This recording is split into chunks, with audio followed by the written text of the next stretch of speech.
Para hadirin, para jamaah yang dimuliakan Allah Subhanahu wa taala, pada kesempatan malam hari ini saya akan serius membahas 2 poin. Yang pertama yang ingin saya bahas adalah kajian dari polemik nasab yang terjadi pada saat ini yang masih rame. Yang kedua nanti akan saya buka dari tafsir Ibnu Katsir yang berkaitan dengan nasab. Sebelum lebih jauh kita bahas, perlu saya sampaikan Pondok Unik Nusantara pimpinan Abuya Mama Gufron, kita tidak pernah memihak kelompok A, B, C, D dan lain sebagainya. Itu yang harus dipahami. Abuya Mama Gufron selalu mengajak kepada kita terus menebarkan cinta kasih sayang dan menjaga keutuhan Negara Kesatuan Republik Indonesia.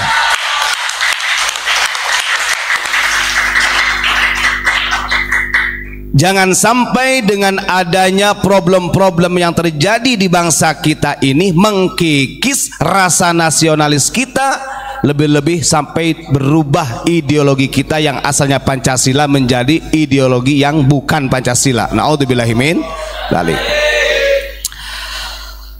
Kenapa saya harus menyampaikan ini? Karena kemarin kan ada yang membahas begini, wah sekarang itu membahas nasab, padahal kita gak pernah bahas nasab.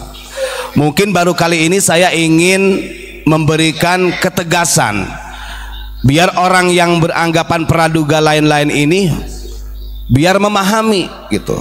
Kedudukan pesantren unik yang dipimpin oleh Abuya ini, beliau tetap lurus menjaga Negara Kesatuan Republik Indonesia. Ya.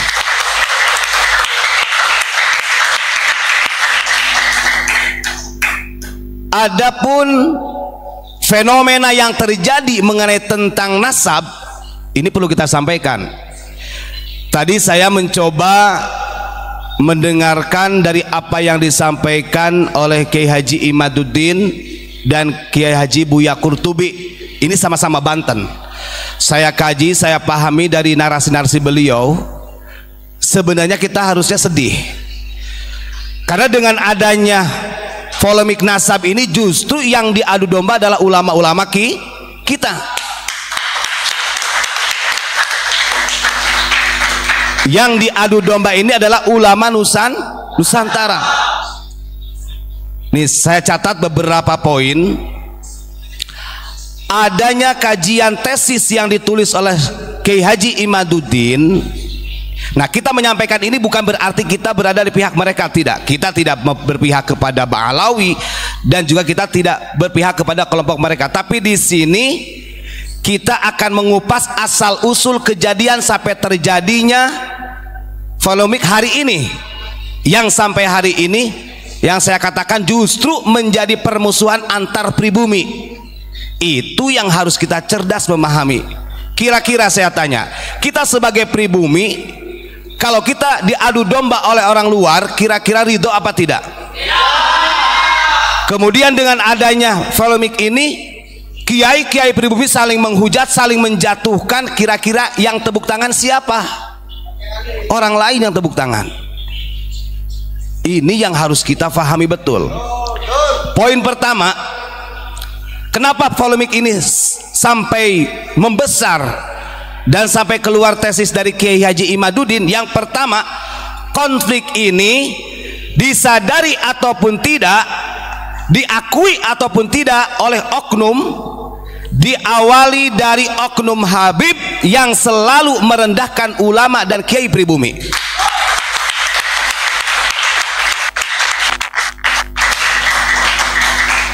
Saya sampaikan ini bukan provokasi tapi kenyataan gitu. Nanti dikira wah kalau begini berarti ini pro Kiai Imad. Ini orang yang gagal paham. Saya ajak berpikir jernih, cerdas dalam memahami hal ini. Jangan sampai berkepanjangan ini sehingga menjadi permusuhan antara ulama-ulama kita. Yang tepuk tangan orang lain, kita loh justru malah ditertawakan sama orang-orang. Akhirnya sekarang kita lihat yang pecah ulama-ulama kita ini secara keutuhan ukhuwah saja, secara watoniyah sudah hancur. Saya ulangi, poin pertama, konflik ini terjadi sampai adanya narasi tesis Kiai Haji Imad ini bermulai dari oknum Habib yang selalu merendahkan ulama dan kiai pribumi. Satu. Yang kedua, adanya tesis Kiai Imad itu karena oknum Habib ini selalu menjadikan alat utama untuk mendoktrin umat dengan mustanadu rojaihim bi solahir abah yang sudah saya sampaikan itu ya. Terus kemudian saya simak dari beberapa video, orang-orang yang sekarang sedang memperjuangkan dari Wali Songo. Beliau Kiai Haji Imaduddin juga mengatakan bahwa saat ini banyak orang yang memframing seakan-akan Kiai Haji Imaduddin dan kawan-kawannya ini membenci para habaib dan membegal nasab. Ini sangat salah. Coba kalau andai kata benar-benar akal sehat gitu ya, disimak dengan baik-baik. Itu yang diasumsikan yang sehingga menjadi permusuhan. Saya simak videonya, beliau mengatakan begini, kita ini bukan pembegal nasab, kita ini bukan membenci mereka, tidak. Karena ini dimulai oleh mereka yang selalu merendahkan pribumi, maka saya mempertanyakan secara tesis keabsahan daripada intisabnya kepada baginda Rasulullah. Ini kan sebenarnya harusnya jawabannya dari RA. Yang melawan tesisnya Kiai Imad ini harusnya dari RA gitu. Bukan justru malah kiai pribumi kita. Saya lihat ya Allah, akhirnya Buya Qurtubi sampai membuat tesis atau kitab yang beliau katakan bom nuklir untuk kesesatan Kiai Imad. Ini kalau kita lihat secara guru, dua-duanya ini orang Banten gitu. Coba kita sebagai pribumi, kira-kira kalau kita berakal sehat, kita tempatkan kita berada di tengah-tengah. Artinya dua-duanya ini adalah panutan ulama kita. Kita tidak memilih ABCD. Coba dengan jernih, kira-kira kalau para ulama kita saling menghujat seperti itu, bagaimana nasib para santri yang ada di Nusantara ini? Tidak terasa loh.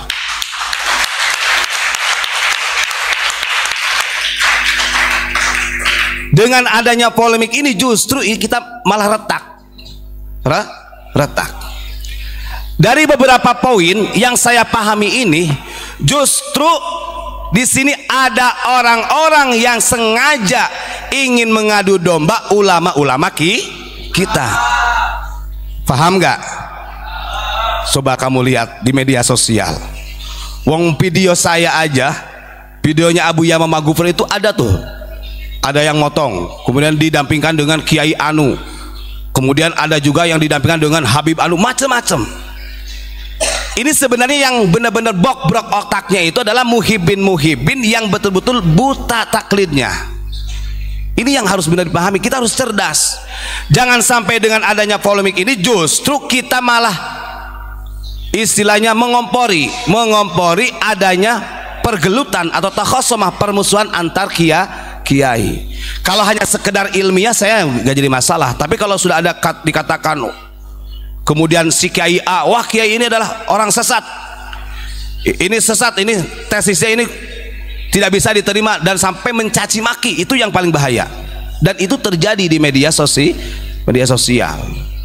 Makanya di sini Abu Yama Magufron mengajarkan kepada kita bagaimana nih supaya, karena ujung-ujungnya satu, benar kata Abu Ya nih, ketika hal ini tidak bisa diselesaikan dan dimanfaatkan oleh orang-orang yang memang ingin merubah Pancasila, Indonesia berubah. Percaya atau tidak tinggal disaksikan, betul kata Abu Ya.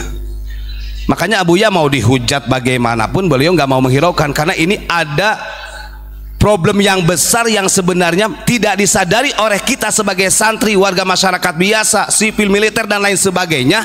Ini ada orang yang sengaja ingin menghancurkan NKRI. Saya kira mungkin masyarakat sudah cerdas siapa mereka di situ.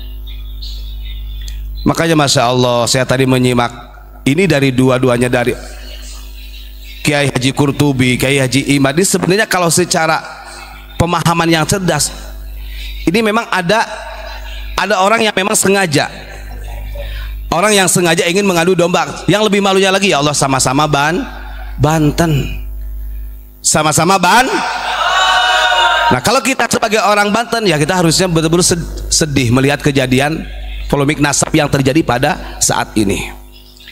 Makanya secara kita pahami, saya kasih catatan di sini. Secara sudut pandang kita melihat dari apa yang sudah terjadi sampai hari ini, tetap di balik ini ada yang mau mengadu domba pribumi, dan sampai hari ini mereka akan terus menerus bagaimana agar supaya orang-orang pribumi ini hancur. Makanya wajar kalau kita membela ulama-ulama pribumi. Jangan sampai ulama pribumi ini diadu domba kemudian menjadi pecah belah gitu.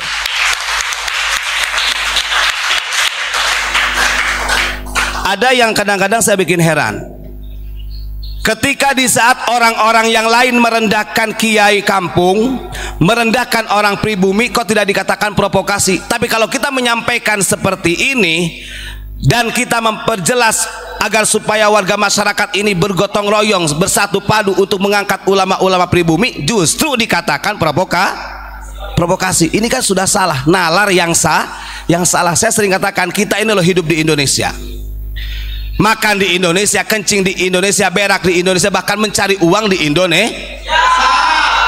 Lalu yang harus kita perjuangkan itu negara mana kalau bukan Indonesia? Indonesia. Nah, ini yang betul-betul yang sangat dikhawatirkan oleh Abu Yamamah Ghufran ternyata terjadi. Makanya Abu Yamamah Ghufran mau dihujat, diomong siapapun itu, lurus aja. Karena di sini ada poin besar yang jangan sampai keutuhan negara kesatuan Republik Indonesia ini menjadi berubah. Ini benih-benihnya sudah terlihat. Benih-benihnya sudah terlihat. Saya ulangi lagi yang pertama tadi. Poin pertama yang menjadikan problem besar ini dimulai oleh oknum Habib yang selalu merendahkan ulama-ulama kiai pribumi, dan itu bukan omong kosong, itu nyata. Wajarlah kalau pribumi sampai istilahnya bergerak gitu. Makanya kalau kita lihat, oh betul juga ini yang disampaikan oleh para ulama-ulama sepuh dulu. Pentingnya menjaga lisan, pentingnya saling menghormati. Coba kita buka dalam tafsir Ibnu Katsir. Kita lihat di dalam Al-Quran surat Al-Hujurat ini yang ayat 13, ya. Bismillahirrahmanirrahim. Ya ayyuhan nasu inna khalaqnakum min dzakarin wa untha wa ja'alnakum syu'uban wa qabaila lita'arafu. Ini poin pertama. Kata Allah, di sini yang dipanggil itu adalah nas, semua manusia. Artinya bukan orang muslim, orang beriman saja, semuanya di sini dipanggil oleh Allah Subhanahu wa taala.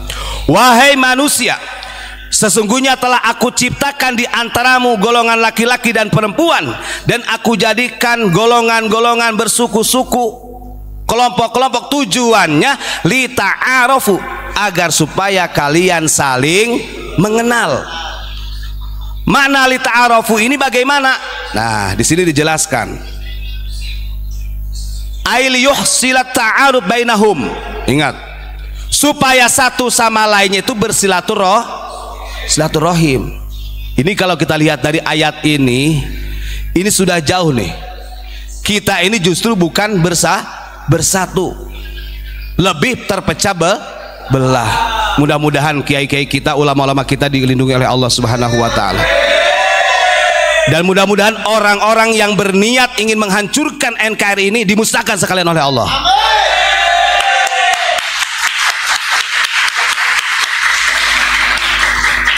Terus kemudian satu catatan. Ada salah satu hadis yang diriwayatkan oleh Abu Hurairah, di dalam tafsir ini dijelaskan. Ini nanti takutnya dikira saya baca terjemah lagi. Ini saya tunjukin ini. Ini kadang orang-orang ini kan, kita ini loh di sini dibelajarkan oleh Abu Yamamah Ghufran.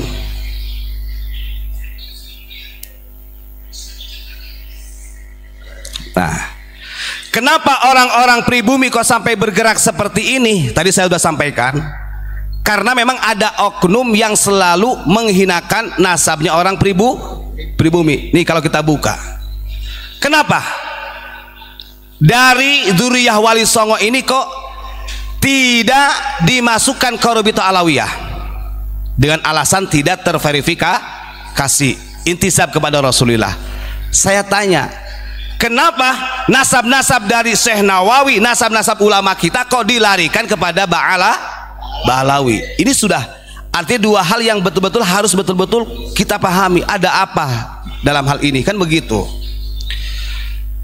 Terus di dalam hadis ini dari Abu Hurairah radhiyallahu anin Nabi sallallahu alaihi wasallam, qala ta'allamu min ansabikum ma tasiluna bihi arhamukum.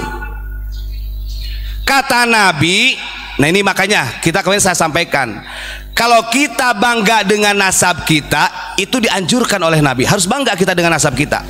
Kita sebagai pribumi harus bangga dengan nasabnya orang pribumi. Yang dilarang oleh agama itu la tatafakharu. Kalau membanggakan kemudian wa ta'nu bil ansab, menghinakan nasab orang lain, itu yang dilarang oleh agama.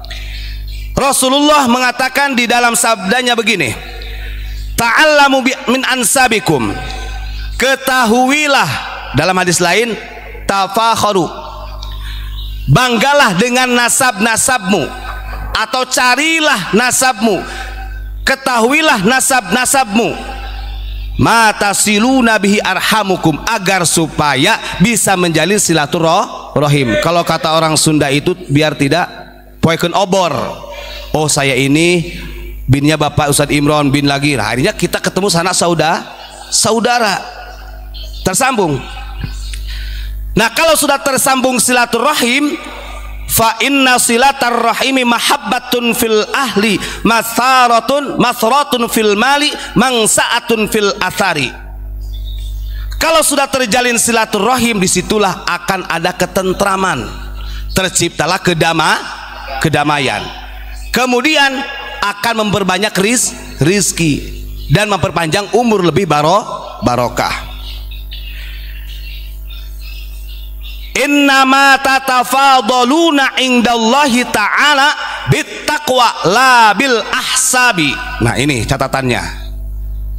Di dalam tafsir Ibnu Katsir ini dijelaskan, kalau toh kalian ingin membanggakan, ingin bangga-banggaan di sisi manusia, jangan membanggakan nasab, banggakanlah ketakwaanmu di hadapan Allah. Berarti secara tidak langsung memang dilarang keras. Ini warning keras kalau kita hanya membangga-banggakan nasab. Kemarin sudah saya sampaikan di dalam hadis riwayat Imam Tabrani.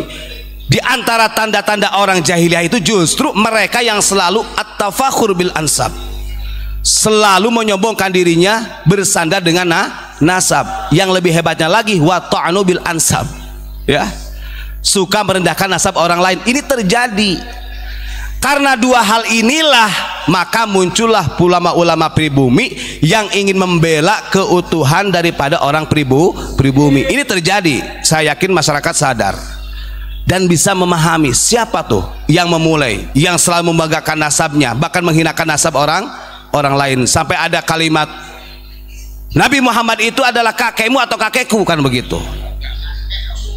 Ini kan seakan-akan menantang, kan begitu. Ingat, saya sampaikan ini bukan berarti kita berada di pihak orang-orang, tidak.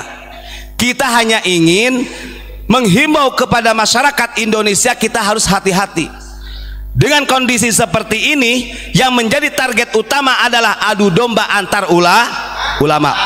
Ulama mana? Ulama kita, ulama pribumi. Dan ini sudah terjadi, ya Allah. Akhirnya karena kiainya bermusuhan secara ilmiah, saling mencaci, akhirnya murid sama muridnya kiai juga jadi bermusuh. Padahal Abu Ya itu, ya Allah, mengajak, hayo semua pondok kita bersatu, semua kiai bersatu, bangkit semuanya untuk menjaga NKR. Ini ada oknum-oknum yang ingin menghancurkan persatuan ini, gitu kan?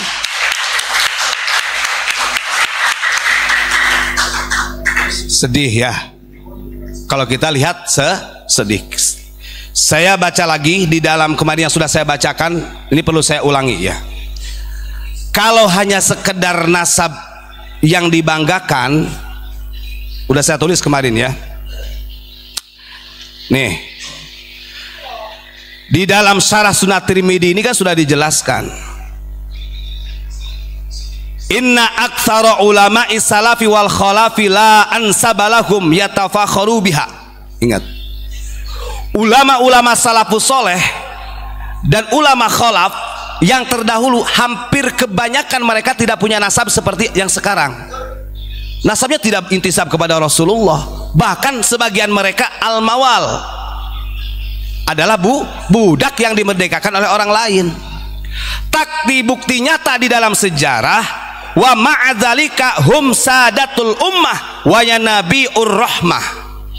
Walaupun mereka tidak intisab kepada Rasulullah, bukti nyatanya para ulama salafus soleh mereka menjadi pemimpin umat. Bahkan wa yanabiur rahmah, menjadi pemimpin yang menjadi sumber tauladan cinta kasih sayang. Ini bukti sebenarnya. Coba andai kata dari oknum itu pada waktu itu meminta maaf gitu ya, artinya dengan legowo dikatakan mengakui karena memang kesalahan dari lisannya gitu, yang seringkali keluar seperti itu di atau di podiumnya gitu. Saya yakin tidak akan terjadi, gak akan terjadi seperti ini, karena ini kekeh baik kata orang Sunda mah ya, artinya dia tetap merasa lebih benar. Dengan sifat arogansinya kemudian dia tidak mau memohon maaf kepada orang-orang yang di Indonesia atau pribumi, justru terjadinya seperti ini gitu. Masya Allah. Makanya tuh kita doakan mudah-mudahan ulama-ulama kita dijaga oleh Allah Subhanahu wa taala. Dan ketika ada orang yang ingin menghancurkan NKRI, mudah-mudahan secepatnya Allah hancurkan, musnahkan ya, karena perjuangan Indonesia ini tumpah darah. Itu yang perlu kita jaga. Pondok pesantren harus bersatu. Sekarang itu kan pondok pesantren ini mengeluarkan maklumat ini mengeluarkan maklumat ini. Orang ini loh ketawa. Orang-orang di luar sana itu ketawa melihatnya. Bah, kiai sama kiai tuh, ulama sama ulama berantem, santri sama santrinya bermusuhan. Ini loh menjadi bahan tertawaan orang. Maka betul kata Abu Ya, kalau bahasa beliau nangis gitu melihat keadaan itu, sakit batin itu. Karena kita betul-betul terjerumus nih dengan visi besar dari orang-orang yang memang ingin menghancurkan bangsa kita. Maka kita harus melawan. Kita jangan sampai mau diadu domba oleh orang-orang yang ingin menghancurkan negara kesatuan Republik Indonesia. Ya, mungkin itu saja yang ingin saya sampaikan. Tadi sudah saya bacakan di dalam kitab Tafsir Ibnu Katsir. Tetap kembali lagi dalam ayat itu, inna akramakum indallahi atqakum. Orang yang paling mulia di sisi Allah tetap orang yang bertakwa. Allah tidak melihat nasabnya, tidak melihat bentuk rupanya, tetap yang dilihat itu adalah amal perbuatannya. Ihdinas siratal mustaqim. Assalamualaikum warahmatullahi wabarakatuh.